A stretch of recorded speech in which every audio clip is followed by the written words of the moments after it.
Did you know that California has its own type of gasoline? That's right, it's called California Reformulated Gasoline. It was mostly established by 1996, which was 2 years before I was born. So here's a report from the Department of Energy in the 90s that does discuss how it does require new equipment and additional processing steps. One of those is additional cracking, which is basically making molecules smaller, which other people do for different things, but we do it more for our gas. Also has additional hydrogen treatments, that remove the sulfur and the nitrogen. And since we use so much oil and export so much that we refine, 75% of our crude oil is sourced from outside of California.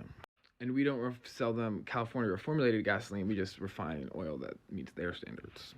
So when you realize that the gas tax in California is only 71 cents.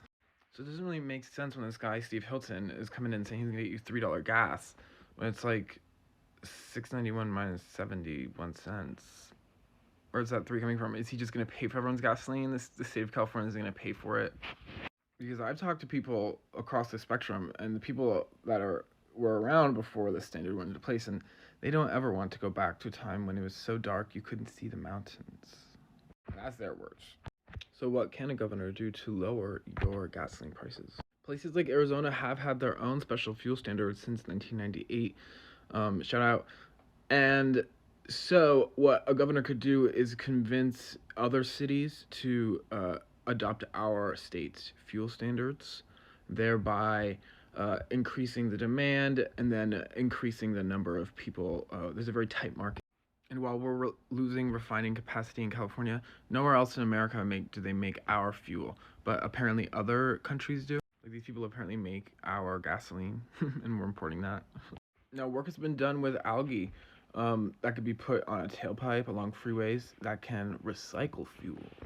That, along with our friend here, the jojoba, which grows in the deserts of California, we should have the ability to generate 100% of our fuel capacity. So making partners with large cities to utilize our fuel and investing in longer term fuel systems, these are things that the governor can do to lower prices, as well as helping to distribute demand by investing in infrastructure for horses, air vehicles, trains.